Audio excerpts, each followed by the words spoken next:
So income tax has to do with where we are paying tax, right? Yeah, company income tax. So we have an accounting profit whereby we have profit before tax, right? We have the taxable in profit, which is after you have adjusted your net profit, that is the accounting profit, all right?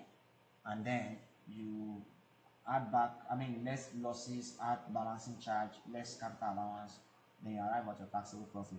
The current loss, yeah, the current loss is where we have a tax liability to pay or a tax to recover. So one of the ways you can have a tax to recover is not a tax per se. I wouldn't call it a tax. Where you have an amount to recover is where you made a loss. All right, and you made a loss in the current year. In the current year, if you make a profit, you will pay tax. That is tax payable. But in the current year, if you made a loss, you will not pay tax. Instead, you will carry forward the loss you have incurred and then relieve it in subsequent years, right? So that's what we have in tax recoverable.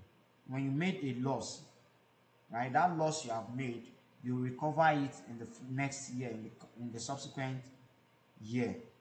All right, now that's it. Now I hope that explains your question, sir. It does that. Thank you.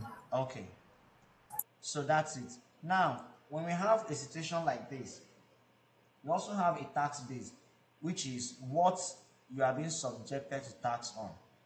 All right, is it on income, is it on profit, is it on asset, is it on gains, is it on luxury? All right, so we have different tax bases like that. So that's it. Then also we have temporary difference, and a temporary difference is a difference that comes up between your carrying amount,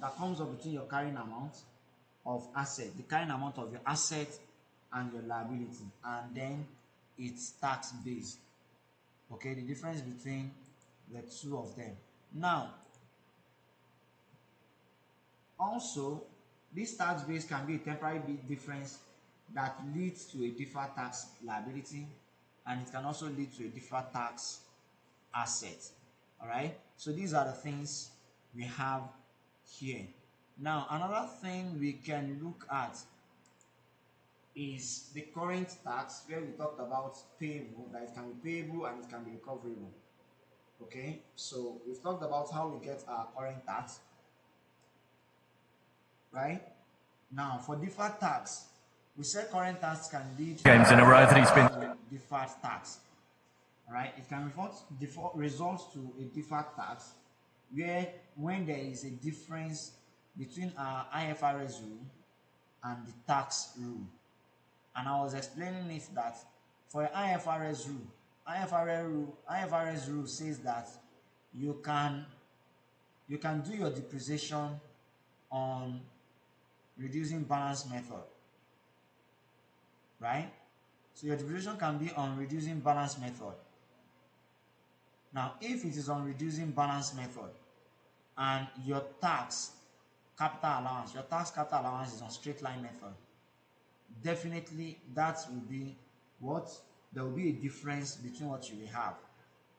And don't forget, ordinarily, your depreciation is meant to represent, your depreciation is meant to be your capital allowance.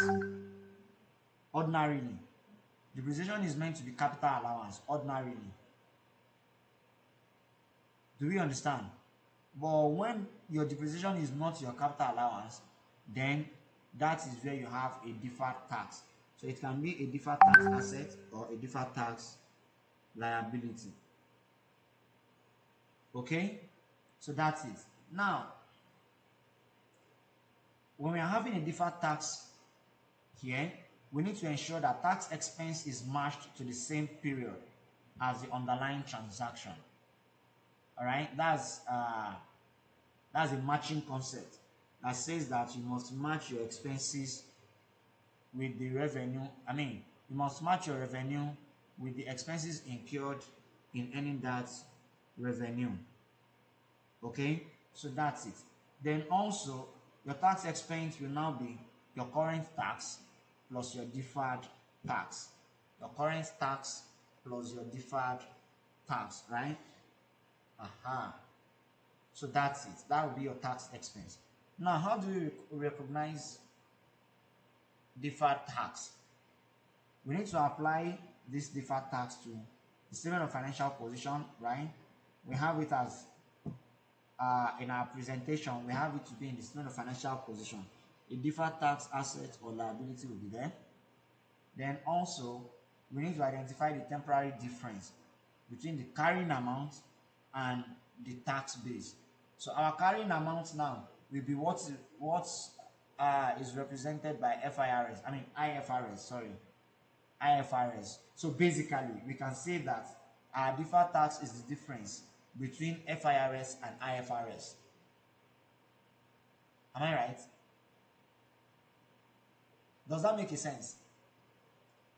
Deferred tax is the difference between IFRS and FIRS.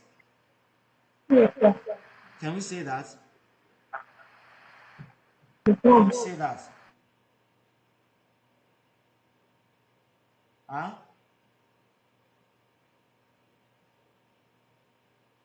Hello? Hello, are we together, please? Nobody's saying anything again. Okay, fine.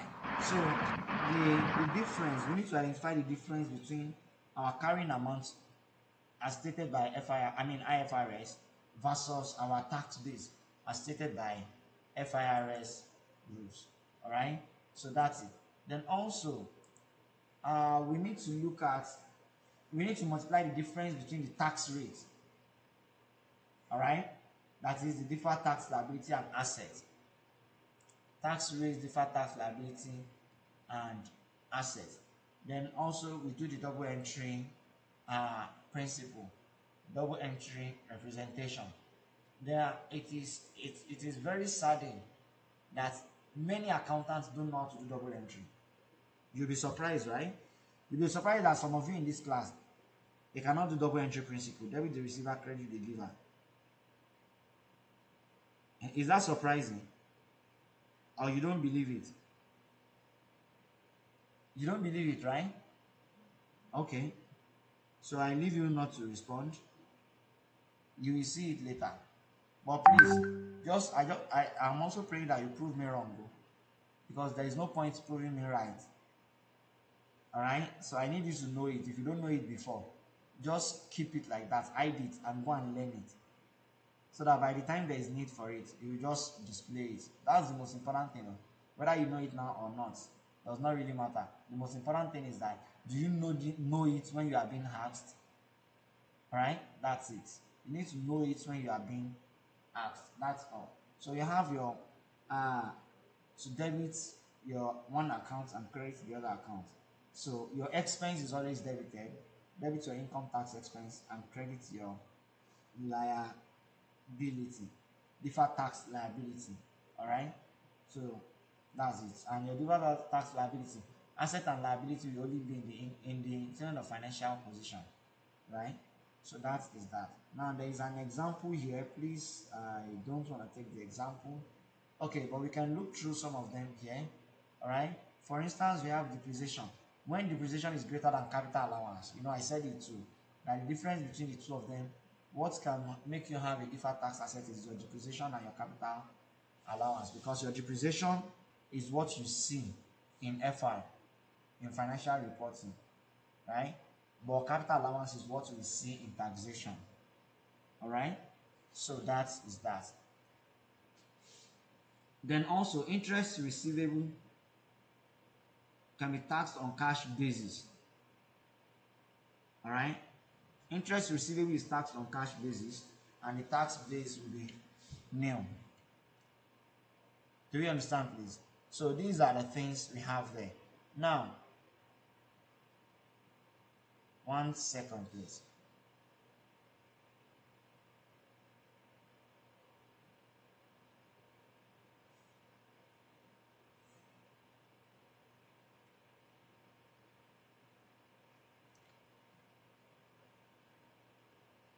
Okay, so the interest receivable, all right, yes, is taxed on cash basis.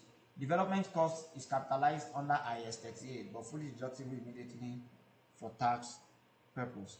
Now, we have deferred tax asset. That's for deferred tax liability. For deferred tax asset, the difference is the opposite. Your capital allowance is more than your depreciation, right?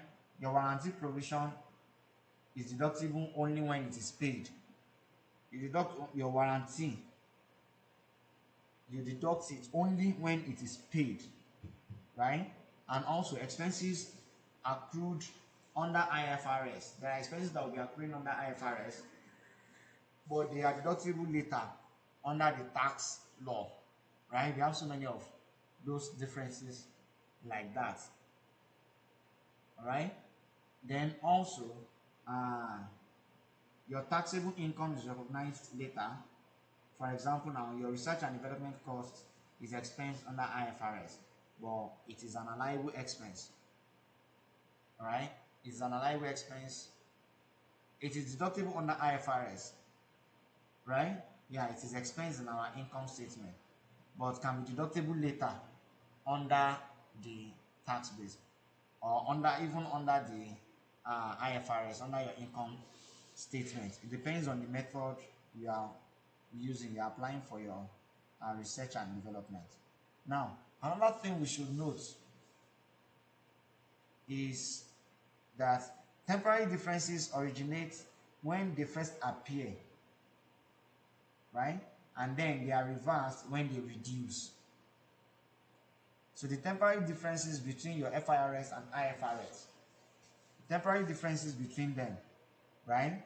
Yes, they originate, they first appear, they originate when they first appear, when you see them in your account. But later on, they will start reducing.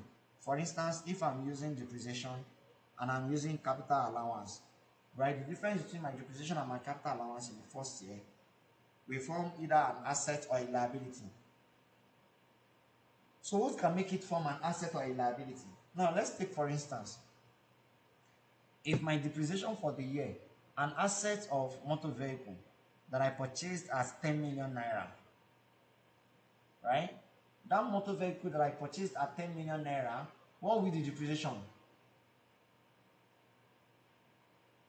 No scrap value. What will be the depreciation per year? Can you repeat your question, sir? I purchased motor vehicle for 10 million naira, right? There is no scrap value. What will be the depreciation per year? How many years do you intend to use it? So I want you to figure that out. How many years is a car meant to spend with anybody, especially with an organization? How many years? I intentionally did not mention the year. 5 years at most. 5 years, I think it's 5 years. Motor vehicle, 5 years. Are you sure?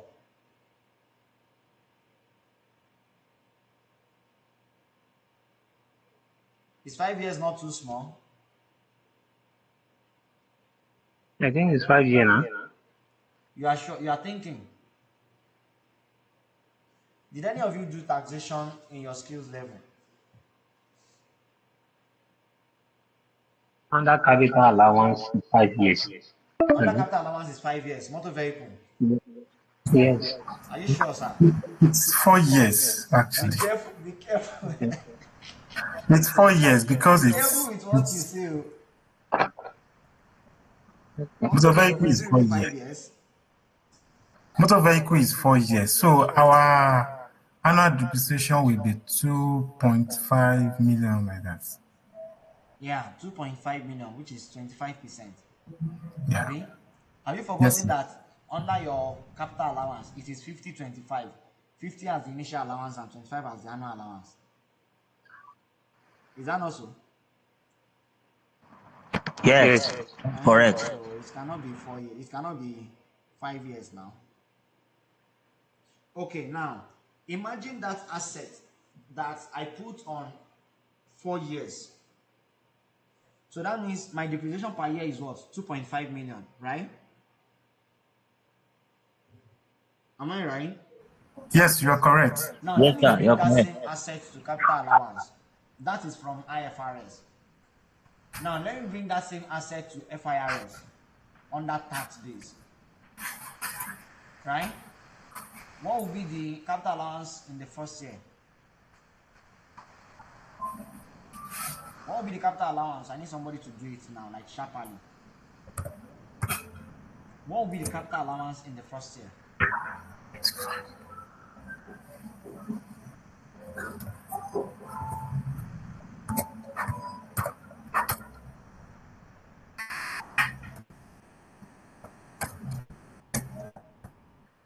What will be the annual allowance? What will be the capital allowance in the first year? I think that would be 6.25. That's like 6 million because we are going to charge annual initial allowance and then annual allowance. So the addition of the two will be 6.25. So 6.25 million. You are very correct, sir. Your initial allowance will be 50% of 10 million, which is 5 million. Abi? Yes, sir. Then annual allowance will be cost minus initial allowance times annual allowance rate, which is 25%. Right? That is 5 million by 25%. 25% of 5 million will give us 1,250,000. So how did the initial allowance to give you 6,250,000? Now, under FIRS, I have it at 6,250,000. But under IFRS, I have it at 2.5 million. Is there no difference already? There is. So that is a deferred tax. My capital allowance is greater than my depreciation. Right? Yes. And me, if I want to claim capital allowance that year, probably I'll just claim the 2.5 million. So that is a deferred tax. In actual sense, that is a deferred tax. Deferred tax asset. Okay? So that's how we get deferred tax asset. Now, in subsequent years, in the second year, what will be my capital allowance? 1.25. 1,250,000 because it will be consistent. Yeah. That is on the assumption that 12 calendar month, the asset was purchased at the beginning of the accounting year, right? Am I right? Yes, sir. Okay, so if that is the case, in the second year, I'm getting 1,250,000. But what will be my capital allowance for the second year? I mean, what will be my depreciation for the second year? Still 2.5 million. 2.5 million. Now, in this case, the initial gap of 6.25 million and 2.5 million, that gap, what's the difference between them? 5.75? 5.75. Is it 5.75? 3.75. 3.75, sorry. Now, the 3.75 million gap in the first year. In the second year now, what's the difference between the depreciation and the capital allowance? 1.25. 1.25. Now, 3.75 minus 1.25 will give us what?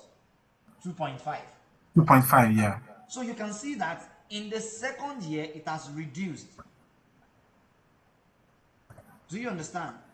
Yes. Aha. So that's why we said it that in subsequent years, it will reduce. Do we understand that now? Yes. If we start reducing it gradually, all right? So that's what we have. And the difference between them, don't forget, we still have deferred tax assets in the second year of 2.5 million, right? And that's how it will continue until the last year of the asset. At the end of the last year of the asset, we arrive at the same thing. Go ahead with your question, sir. Okay, may I drive it back a little? On this interest receivable tax on cash basis, please correct me if I'm wrong. My understanding is that because interest is taxed on cash basis and no cash has been received, it's still unreceivable. The tax base is nil, right? And inside the SOFP, inside this financial statement, the statement of profit or loss, the interest receivable will have been included because it's prepared on a crop basis. It will have been included or added to our profit. And by that token, it would have been tax would have been charged on it because it formed part of the profit. And so because of this, deferred tax liability arises from there. Did I get that right, sir? I did not get the message. I'm struggling to get the message. Okay. No, Does what I'm anyone saying is, wait? Let's yeah, do we have anyone who understands what he has just said? I'm referring to the The interest. interest receivable. I okay. Yeah, interest Please receivable explain tax on again. cash. Go ahead and explain again. Okay, what I'm saying is that you said interest receivable is there's no cash received on it. Yes, There yes, is that's why no it is there. Cash. No receipt cash on has it. been received. Yeah. Okay. Okay, so I'm just picturing a scenario that can give rise to this deferred tax liability on interest receivable so far. No, we've been actually discussing about using capital allowance and depreciation as an example. So I want Yes. to get this interest receivable right. That's why I'm picturing this scenario. Like, let's say we have interest now, and the interest is receivable. No tax, no cash has been received on it, and so because no cash has been received, and tax is only charged if cash has been received. That is why Right. our tax base is nil. Am I correct with that? That's what I'm asking. Yes, you are correct. And okay, okay, I'm still continuing. Now, that interest receivable, I'm not saying that possibly have been captured in the statement of profit or loss and added as part of the profit for the year, Yes. which was then subjected to tax. And Yes. so the difference between the two now give rise to deferred Deferred tax tax liability. Yeah, that's liability. what I'm asking. That is that a correct way Yes, of? that's the correct notion, right? All right. Interest receivable is an income. It is an income because the accrual concept says that whether you have received the income or not,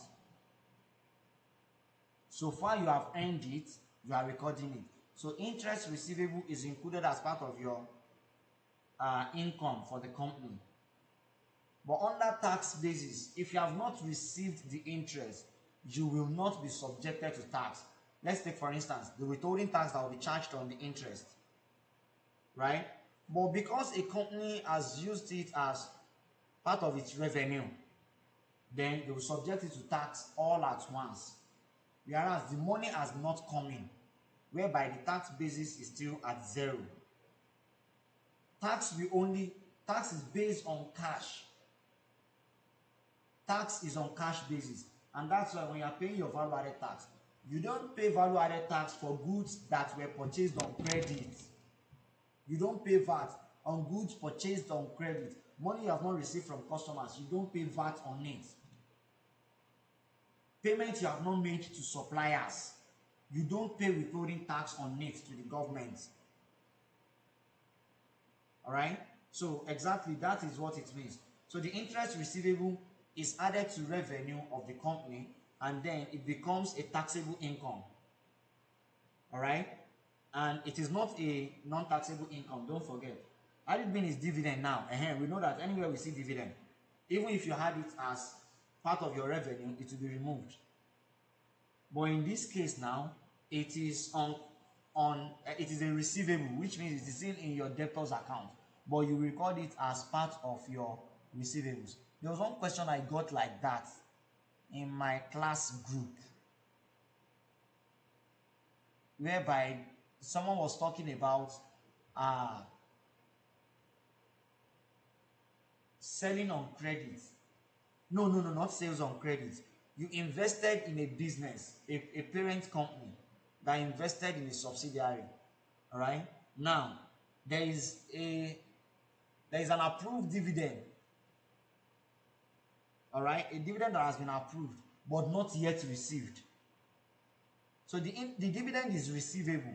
Now, will the company charge that dividend that has been allotted to them? Will it charge it as part of its revenue? Yes, you will charge it as part of your revenue. It is receivable, but it will not be in your cash book because you have not received it. And of course, the very good example is this interest receivable, that we can also have a similar thing like that. All right. So that is it. Now, I hope we can proceed now. Yes, sir. Okay. Then also, we were on important notes, right? And we said that temporary differences originate when they first appear. That's the case of this depreciation and capital allowance we're talking about. And and then it reverses when they reduce. It starts reducing gradually until it reverses itself and becomes nil. But do you know that there's one particular allowance that you will receive on an asset, and forever the allowance will be in your asset under FIRS, but it will never show in your financial statement under IFRS? Can someone think of that allowance? Have you heard of Sir, it? please come again. Is it Sorry? investment allowance? Yes, investment allowance. Because investment allowance is an additional money given to you by tax authority. It will not have any effect. It will not show at all on your income statement. You just see it as an allowance. Do we understand? Investment allowance will not form part of your tax written down value. Am I right? Yes, sir. So that is it.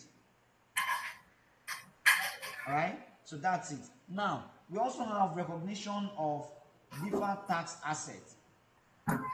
Recognition of deferred tax assets requires probable future taxable profit. The probability that there will be future taxable profit to utilize them.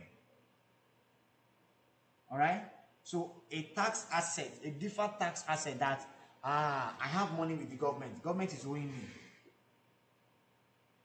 Now, when government is owing you, the only thing that is keeping your mind at rest is that, don't worry now, maybe I will make profits next year, and they will want to charge me tax.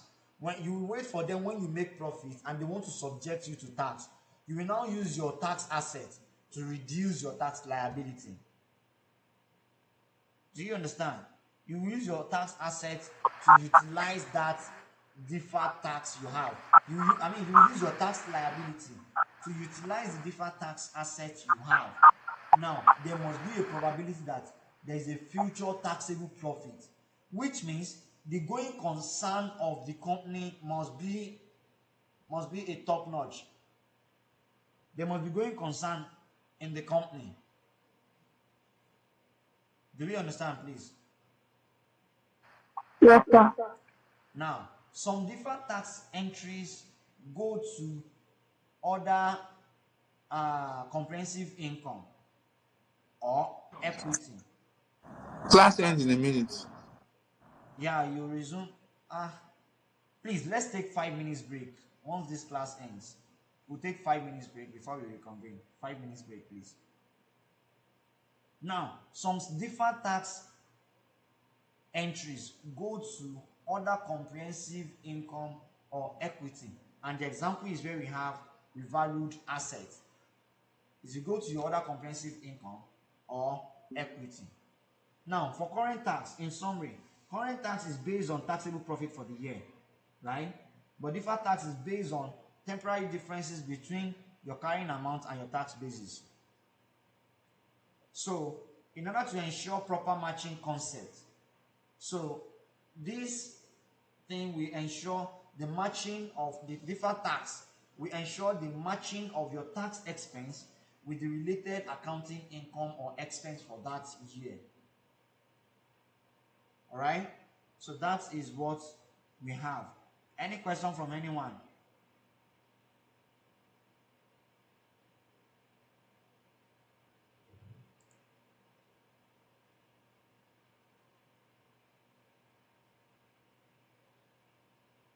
Now, the next thing we have is disclosure. When you are disclosing in your financial statement, all right, you disclose the component of tax expense, right? So in your financial statement, you would have seen it before. You will see current tax, you will see deferred tax, you will see prior year adjustment. Then also, if there's any reconciliation required between the accounting profit and the tax rate, accounting profit times tax rate, as well as the actual Sorry, I've not tax started expense. recording yet. It's not Okay. recording. I'm recording. Okay. Yeah. So you reconcile the accounting profit times tax rate and the actual tax expense. You reconcile that and you show the impact of any rate changes. Right? If there's any rate change, you show the impact as well. Then also the nature of evidence supporting the recognition of deferred tax assets, especially after losses. You need to represent that. You need to show that as well. Any question? No, sir. Continue. Okay. So for your tax expense, right? Now, I believe we have gathered questions. For your tax expense, you have it as current year plus deferred tax. We've mentioned that before. That is, your current tax will now be the taxable profit times the tax rate, right? And you have a deferred tax whereby there is a change in your deferred tax asset or deferred tax liability. Okay, what question do we have? We have questions to solve, right?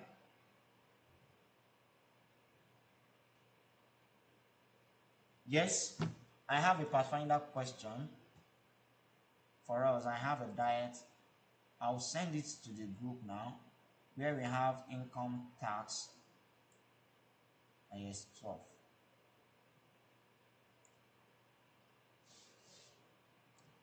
So I'm sending that to the group.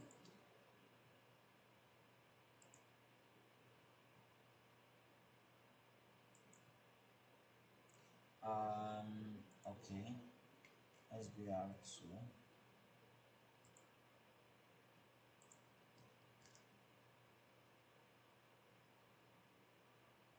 So those are the questions we have on deferred tax or income tax.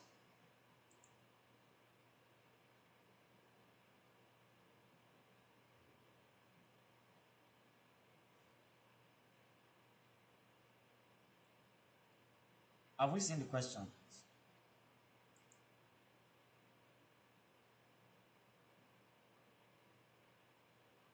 Have we seen the questions?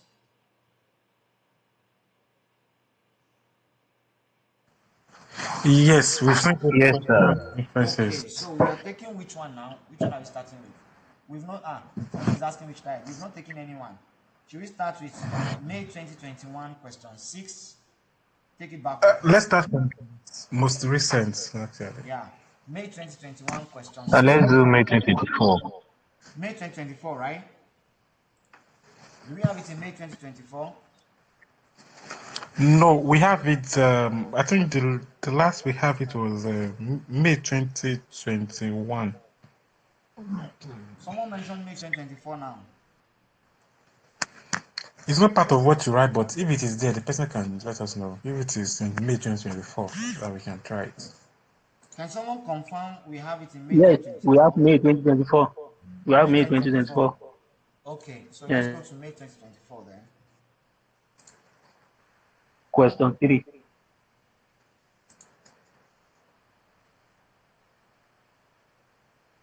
May 2024 question 3.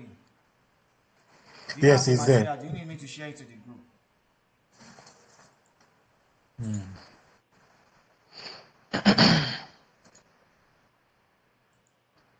Do we have the material? Yes, Yes, Share sir. it to the group. Huh? You can equally try it. Okay, I can equally share it. Yes, please.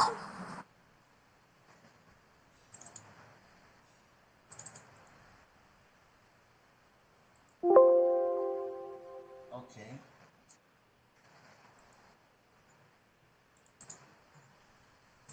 May 2024.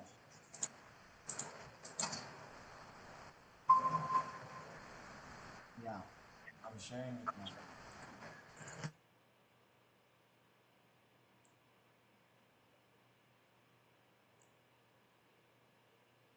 My system is hanging.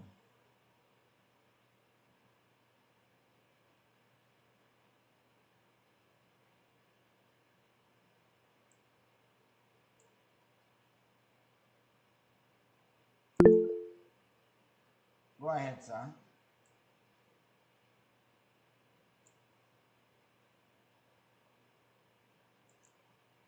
If you have anything to say to us, please go ahead, sir.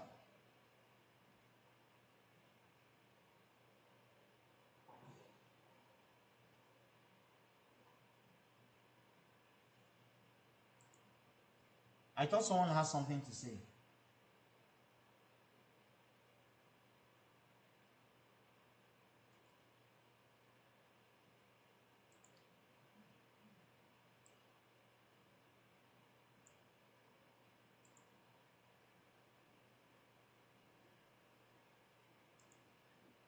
Please, you can proceed. Yeah, someone has sent it to the group, or let me send the material itself.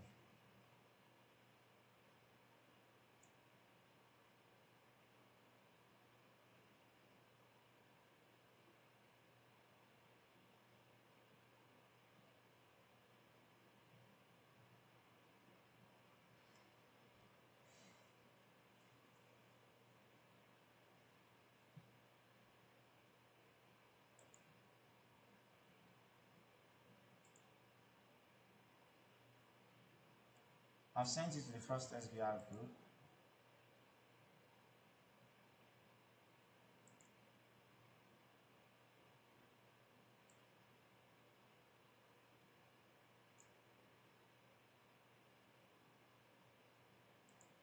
I've sent it to the second group as well.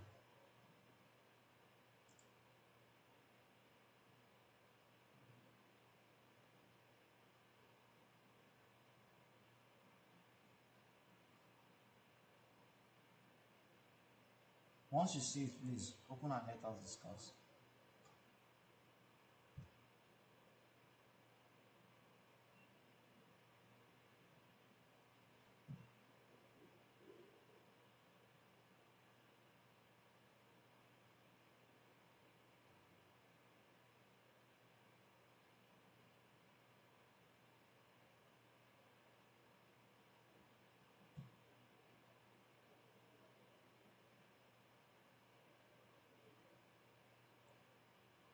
Can someone read the question for us? Am I sharing the whole screen?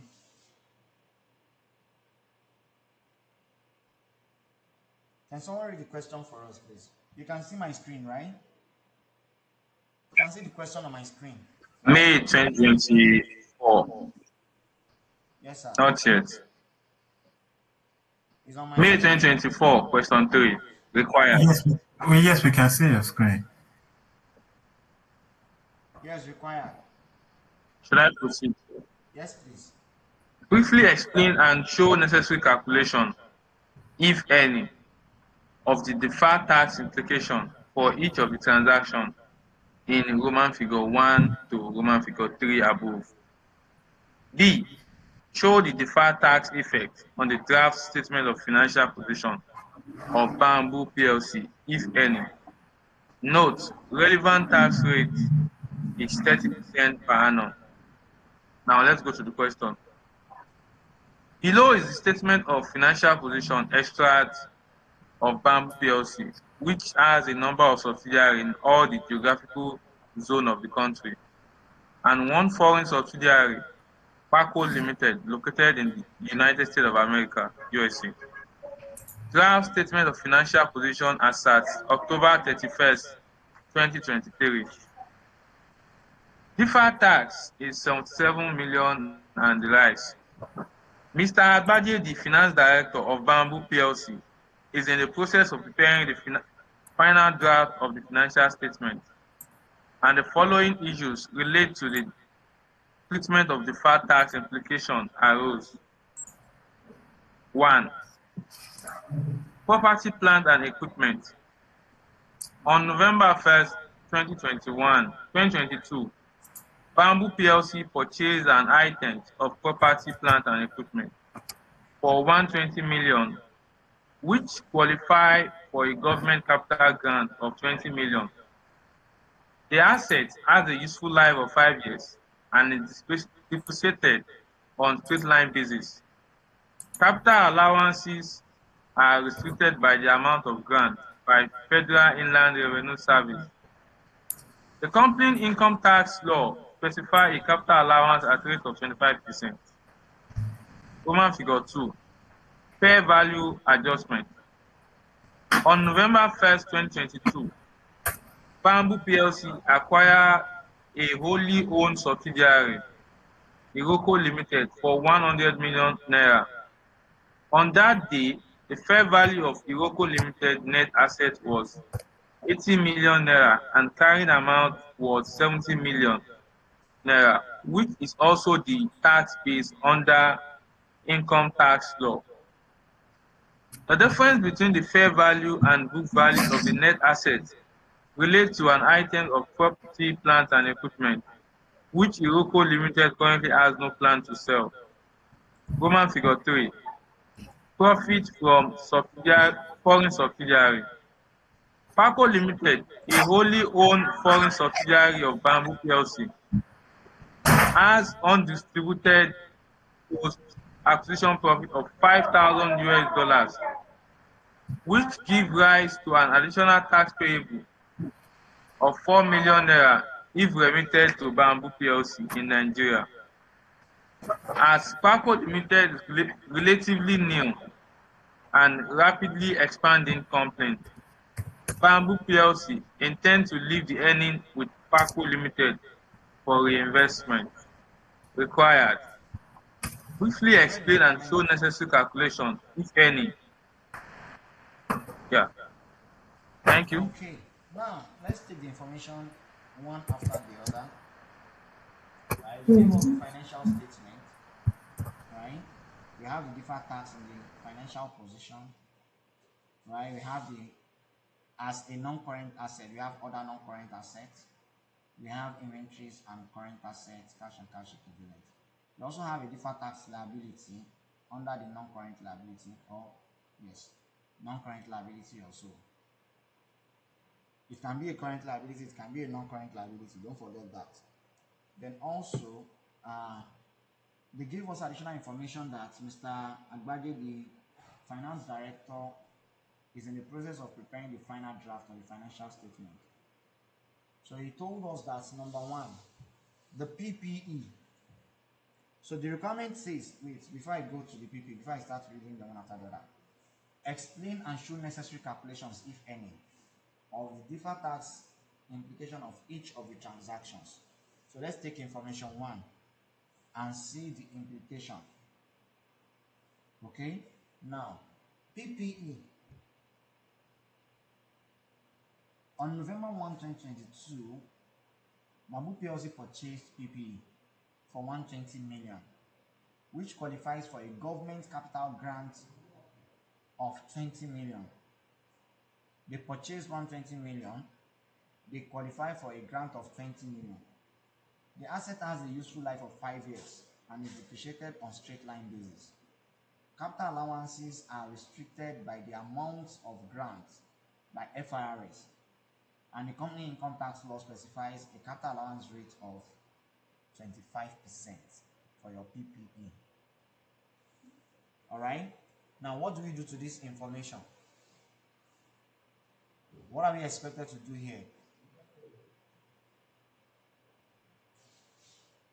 Yes?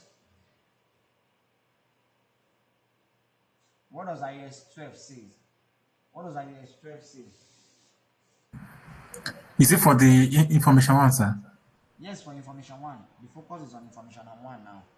Oh, okay. I think what we can do first of all is to get what the current amount of this asset would be at the 31st October 2023, and we can get that simply by we are told that the assets has no residual value, so we can just take 120 million and divide it by 5, and from the year of purchase up till the reporting time, it has only spent a year, so which means the annual depreciation, which is 24 million, will be deducted from that 120 million.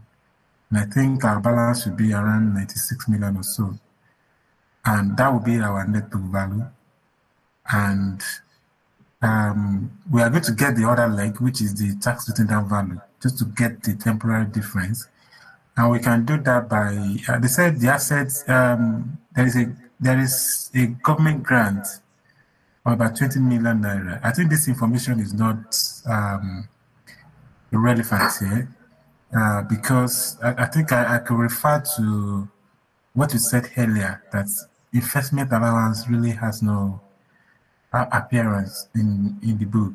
So what we are going to do is this capital allowance of 25%, we are going to get the capital allowance of 25% from the cost of the assets. And I think that should be, anyway, whatever the value is, we deduct it from the 120 million to get the tax written down value. And then we now compare the tax written down value of that PPE with the carrying amount to get a temporary difference, and then multiply the temporary difference by the tax rate to get our deferred tax liability. And if you scroll up, you'll see that in the FS we have a deferred tax liability already. I think that is then I think we have a deferred tax liability already. Then we can compare it what we have with what is actually written here to know the differences, I mean, the movements in the deferred tax liability. So that's what I think, sir. Do we have anyone else who wants to contribute?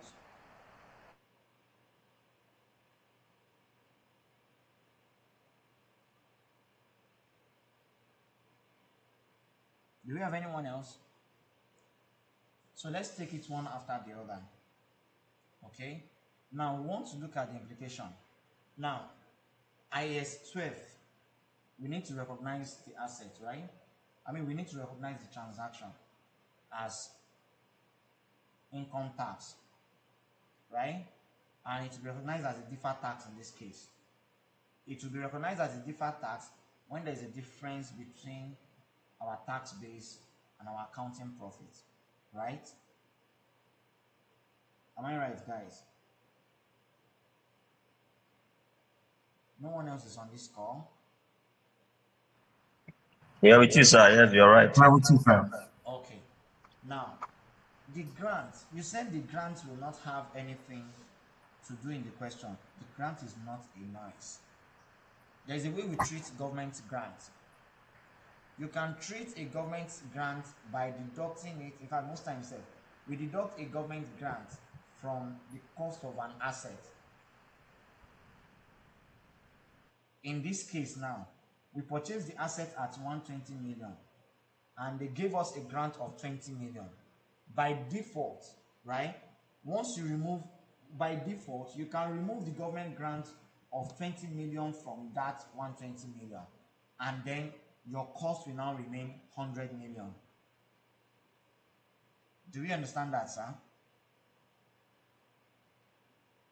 Do we understand, sir? Yes, yes. Yeah. So you can deduct your government grant from the cost of 120 million. In fact, you should deduct it. All right? Now, if you have deducted it, it means the cost of your asset will be 100 million. Right? Don't forget, the asset purchase is 120 million. Right? But once you deduct the cost of the asset, then your net cost will be 100 million. And the depreciation of your asset will be based on that 100 million, not on 120 million. Does that make a sense? Does that make a sense? Yes. Okay. Now, that is for, we've talked about depreciation now, which is 100 million divided by, what's the number of years of the asset? 5 years, right? On a straight line basis, yes. 5 years. Yes, 5 years. Now, 100 million divided by 5 years will give us what? Depreciation per year, 20 million. 20 million. right? Now, when was the asset purchased? November 2022. When is the accounting year end? October 2023. It means the asset has used how many years now? 1 year, right? Am I right? The asset has used 1 year. Yes, sir. Yes, sir. Yes. Now, which means Yes. the carrying amount of the asset at the end of the year will be what? 100 minus 8, 100 minus 20 million, which is the position for the year. 30 million. Carry amount at the end of the year. Our carrying amount will be cost minus depreciation for the year. Yeah, 80 million. Yeah. 80 million. So which means our carrying amount will now be 80 million. Am I right? Yes, sir. Yes, sir. So that is our carrying amount. Now, how many minutes more? 15. 15 minutes to go, right? And Yeah. let's see if we can complete it under 15 minutes. If not, we'll come back home. Because I want us to solve more questions. I promise that we'll be having an extended class today. Or do you still have any other class to take today?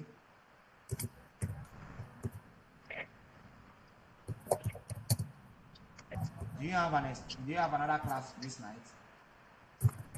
No. Okay. No. So please permit me to extend it. Next week Saturday also I'll be extending. Anytime I'm not available for Friday. Next week Friday is very certain I will not be available. Yeah.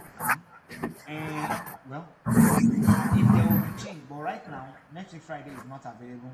But if I'll be available next week Friday, I'll let you know. Alright? So that's it.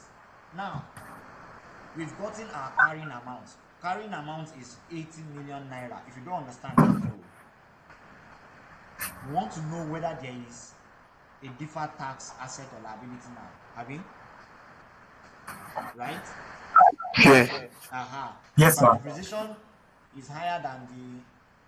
No, don't let me go there. Now, that's our carrying amount. Then the next one is, what about the tax base? Our initial tax base now, since we are removing the government grant from it, our initial tax base is 100 million as well. Right? Am I right? Yes, you are Yes, right. sir. And our capital allowance rate is how many percent? 25. 25%. Now, this is not a case of initial and annual allowance. So I hope you know that. Yeah. It's not the case of initial and annual allowance. They gave us the allowance per year. They did not tell us anything about initial allowance. And guess what? True. Initial allowance is a scam. Do you believe that initial allowance is a scam? Please explain. How is it a scam? Initial allowance is a scam. How can you buy an asset and you are claiming 70% of the capital allowance in the first year? Or let me say 50% of the capital allowance in the first year, and then the remaining figure, you claim 20% of the remaining figure in the second year. In that same year.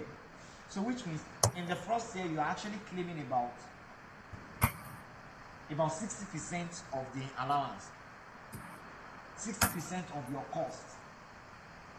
Out of 100%, you are claiming 60% in the first year. And I'm talking of a PPE now. PPE that has 25%, 25%, initial allowance of 50%, and annual allowance of 25%. Just imagine, in the first year, you are claiming 60%. Is that not a scam? And they are telling us that capital allowance is on straight line method. If capital allowance is on straight line method, you will not claim 60% in the first year. And that is why in the NTA, has anyone gone through the NTA? The Nigerian Tax Law of 2025. The new law that will be effective from January 1st, 2026. Have we gone through it? Just say no if you have not gone through it now. Just say no. No, not. Now, starting from January 2026, there is nothing like initial allowance again. If you have not heard it, I'm telling you now. There is nothing Is like that as initial per allowance. the new tax law? Yes, the new tax law of 2026. Yeah, I think I heard that. There is nothing like initial allowance from 2026.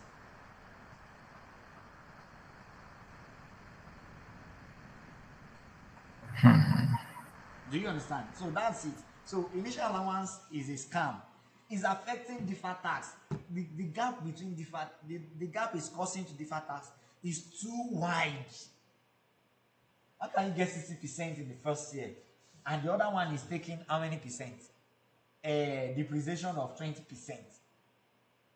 It's wrong now. But ordinarily too, ordinarily. Now the difference between this one is that this asset is using 5 years. But in actual sense, your PPE schedule, right? In your PPE should not use more than 4 years. Your property, plant, and equipment. I mean, I'm saying PPE now. Remember, the focus is on plant equipment, right? Plant, machinery, and equipment. That's the meaning of PPE. The fact that there's property there does not mean land and building. Ordinarily, you should have it as 25%, not 20%. But there are some companies that they are using 20% for their computer equipment, for their other office equipment. Do you understand? So that is that. Now, this one, the office policy is using 20%, but the tax is using 25%. There is a different tax in between them, right? Because under your depreciation now, your depreciation will be 20 million. Am I right? Am I right? Yes. Is 20 million, but capital allowance is how many million now? 25 million. 25 million. 25% of 100 million is 25 million, right? Yeah. Now, if that is the case, someone is asking a jam question on the group. It's a jam question, though. Are we just starting this class? This class started since 8 o'clock. Abi? I mean, since 6 o'clock. Okay, let's just, please, let me send a message to the group that the class has started since 6 o'clock. Is the person online now? Ms. Jama, are you there? No, we can't ask a class that was scheduled for 6 o'clock. We can't ask if it has started at 8 o'clock. It's wrong. So the link was sent to some of us at 7:22. That's the second link. We didn't get the first one. The first one was on the group around to 6. So the class has started for like 2 hours. Sir, not all of us got it. I, as a person, did not get it. This is the first one we got. No, the first one I sent was at 6:08. I sent the first question the first link at 6:08. Okay, apologies for that. Let me apologize for that. But actually, I sent it. In fact, I'm looking at it on the group now. I sent it at. Is it group 1 or group 2, sir? Because this is SBL2 that we are, and it's us to 1. You're talking from group 2? The person who asked the question is asking from group 1 as the lecture started. The person is group 1, SBR1. And I sent it to SBR1 at 6 p.m. 6:08. Okay, XBR2. Nobody sent at 6 o'clock. Oh my goodness. So I sent it to the management. So sorry. I apologize for that now. The fault is from me. Usually, I don't like sending link to the class group. I don't like sending the link, right? I like giving it to the admin to do that. It's fine, sir. So sorry about that, please. But you're also on group 1. No, sir. Someone said, I just don't. are you Mrs. Choma? I'm not chairman, I'm Fumi. Someone Chioma on group one also requested if the class has started. That's the one I'm responding to, not even your own. Because I've not seen you didn't send a question to the group now. No, I did not. I was only responding to your when you said it has been sent since 6 o'clock. So I was just trying to let you. So sorry about that, man. I apologize for that. And I'll take It's it okay, again. sir. So the thing is that I don't belong to all the groups. I'm not in all the groups. Alright. So because of that, I try to be careful not to think I am in all the groups. So I send it to the admin for the admin to forward to everyone. So sorry about that. It's okay, sir.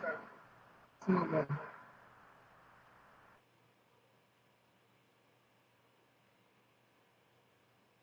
Okay, so let's continue, please. Now we are talking about the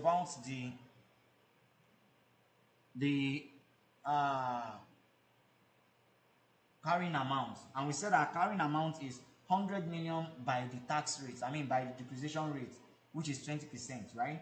Which is 20 million naira. 100 million minus 20 million naira will give us 80 million, right? But for tax base now, 100 million minus 25 million will give us 75 million. Am I right? That's our tax base, right? Yes. Now, Yes. there is a temporary difference between them. And the temporary difference is the taxable temporary difference multiplied by the tax rate. Or you say that your carrying amount now, the carrying amount we have, which is 80 million, right? And our, what's it called? Tax base is 75 million. The difference between them will give us how many million now? 5 million. 5 million. 5 million at 30% is what? 1.5. 1.5 million. We have 4 minutes to go. So And please let me share deferred my tax Excel. liability. Let me share my Excel sheet, please.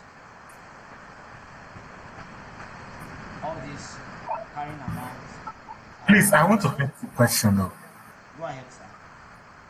All right, please. I just like you to correct me if I'm wrong. This this government grant that we deducted from the cost of the PPE. I think if I recollect vividly, I think this is in line with IS 20 about government grants, and I think the provisions of the standard is that it can be treated in two ways. Either is this deducted from the cost, or it is added back to I think income for that particular year. You're right, sir. I understand what you are saying. Is it that you deduct it from the cost or you add it to the income? Yes, you are right, sir.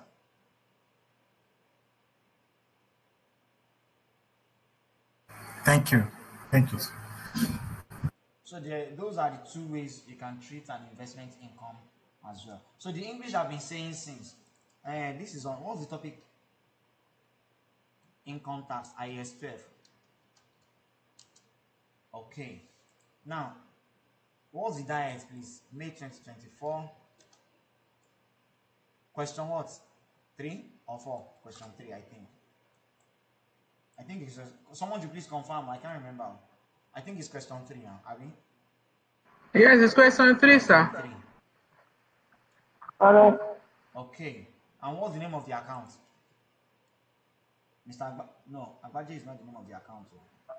Bamboo PLC. Bamboo PLC. Please don't give it the wrong name. Okay. Now, to identify our carrying amount, right? So what did we say? How did we say we are getting our carrying amount now? The cost of the asset. Cost of the assets is what? 120 million. 120 million. 120 million less grant. which is minus 20 million, right? Yeah.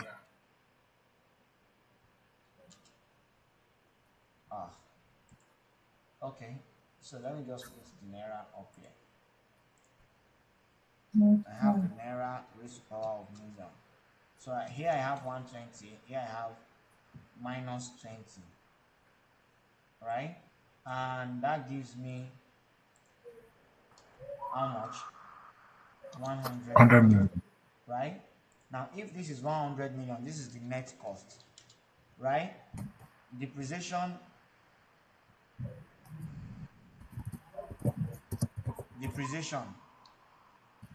what's our depreciation? Depreciation for the year is how much? 20 million. How do we get that 20 million? That is 100 million divided by 5. Divided by 5 years, Abi? Yeah. Okay, and that gives us 20 million. So if I less 20 million from it, what do I get? What do I get? It will give me what? My carrying amount. Abi? Right? And here the carrying amount will be 80 million. Am I right, please? Am I right, anyone?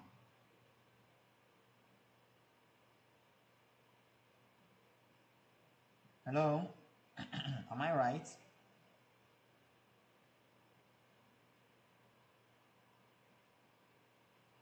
Is anyone there?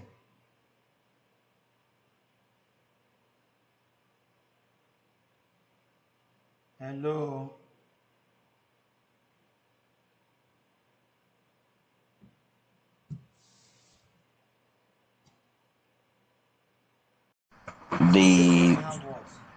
Yes, if the fair value is more than the carrying amount, that 10 million, yes, that they will recognize the 80 million, the fair value in our statement of financial position, and the difference will now be recognized under the OCI.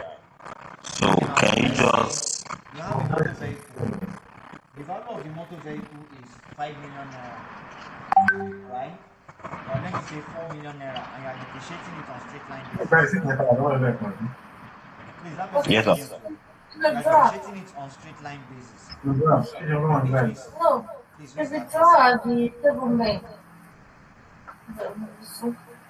Mr. Kenny, please.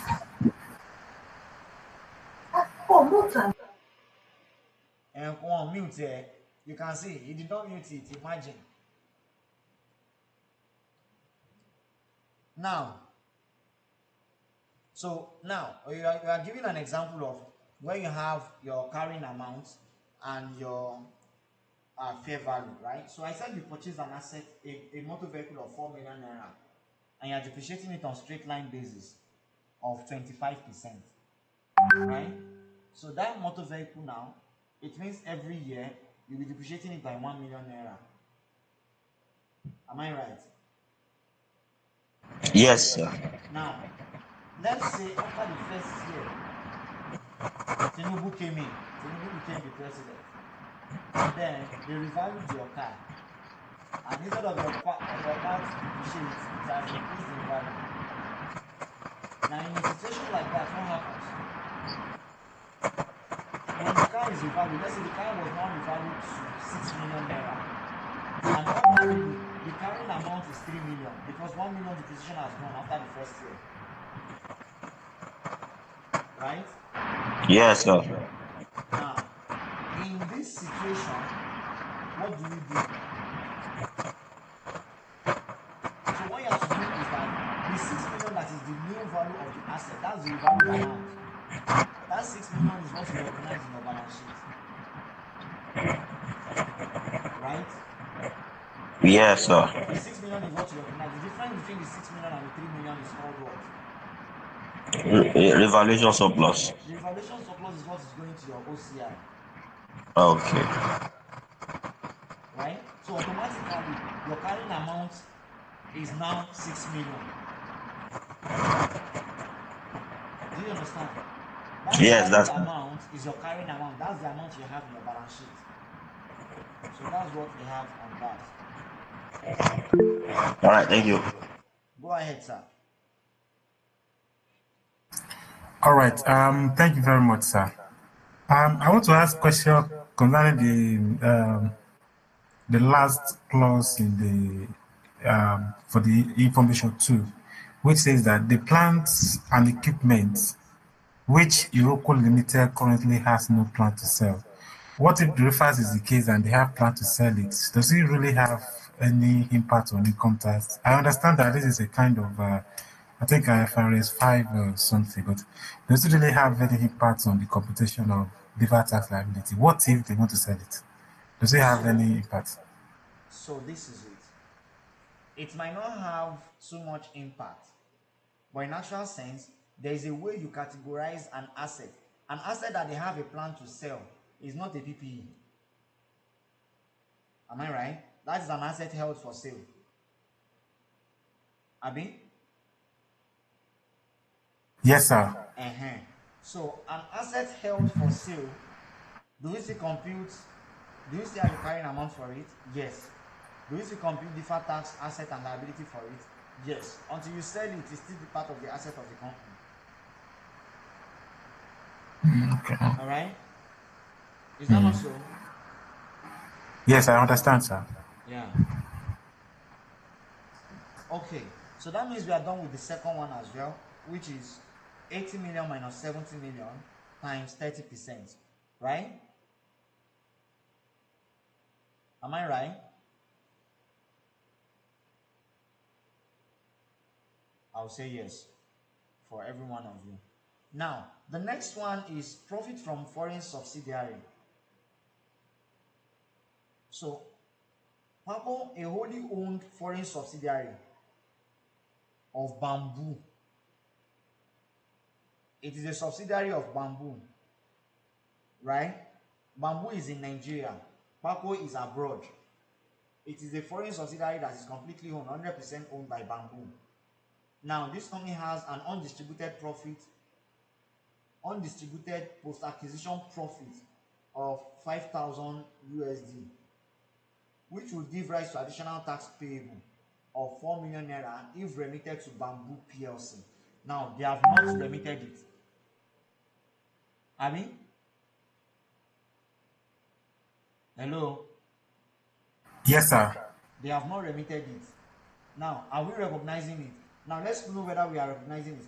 As Papo Limited is relatively new and a rapidly expanding business, Bamboo PLC intends to leave the earnings with Papo Limited for reinvestment. That does not even have anything to do. Now, are we recognizing this as, what's it called? As a deferred tax? Will there be any deferred tax there? What is the condition for foreign subsidiary? I think we discussed that now. I mean, what is the condition for foreign subsidiary? For unremitted profit.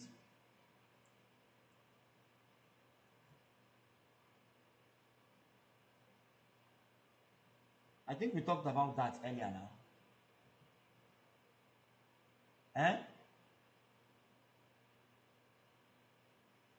We have it in our notes. Have you forgotten?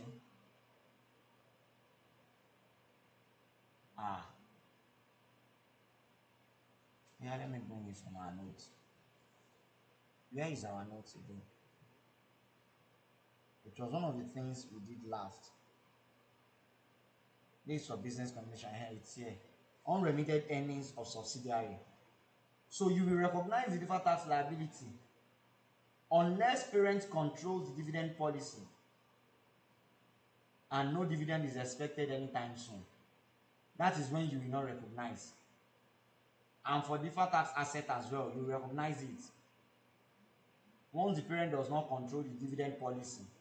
That's the only condition. Is here.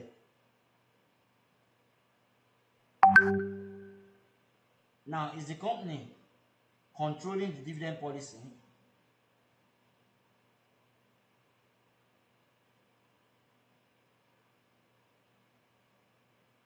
Hello?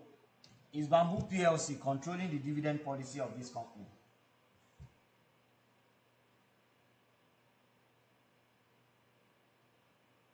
Is anyone there?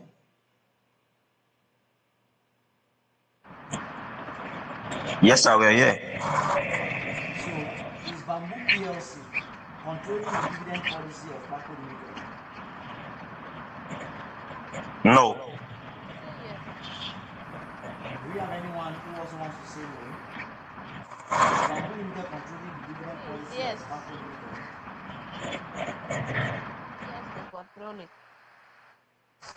Yes, sir. Why do you say no? It Why is do you say control. no? It is controlling it, sir. It's controlling it. Yes, sir. How? Because it's wholly acquired it. So since it has acquired it wholly, it will be the one to control. 100%. Since it's controlling the 100%. Yes, sir. Yes, sir. So yes, of course. Bamboo Limited is someone's audio is off. Because of that is echoing. Hello? Yes, sir. Okay. Now, Bamboo Limited is controlling Paco Limited because it owns 100% of Paco Limited. So of course we are controlling the dividend policy. Right? Yes, sir. So that means we cannot recognize different tax liability. Abi? Hello? Hi. Nice. So that means we cannot recognize different tax liability. Alright? Even though 4 million naira will be remitted to Bamboo Limited. But once the 4 million naira is remitted to Bamboo Limited, there will be an additional tax payable. Abi?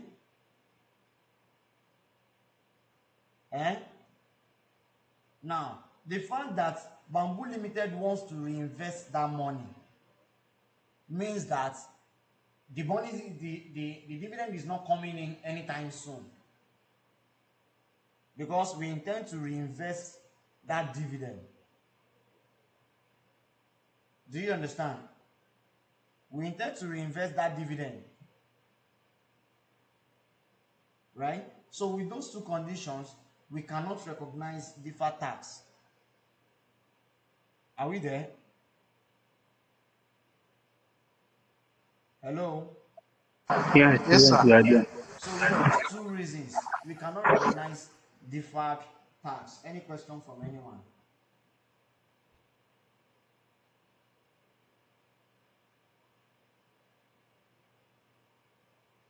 Any question from anyone, please?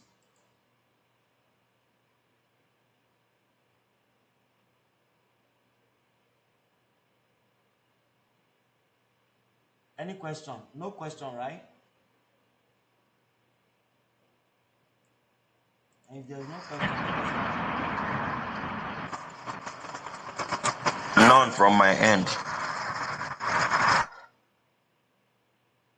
okay, so please attempt 2 questions each. Don't forget to attempt 2 questions each. All right, and then we'll revisit the. It had been a really frustrating night for Real Madrid, and they drew in Mallorca in the league So as let's well. see This your is a team. screen again. The Yes, sir. solution. The materials you were reading, I think I don't have a copy. Can you please share us a copy? You don't have a copy of the material? Yes, I don't. I've sent it to the what's it called? To the Please I'll help to check resend. with them. Thanks. All right, I'll thanks. check with them. All right. See you all in our next class. Our next topic is chapter 14, sir. What is on chapter 14?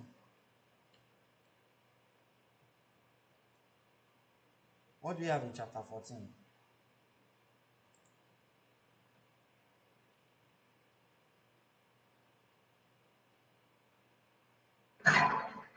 Okay, Sir, please, can I see the solution again?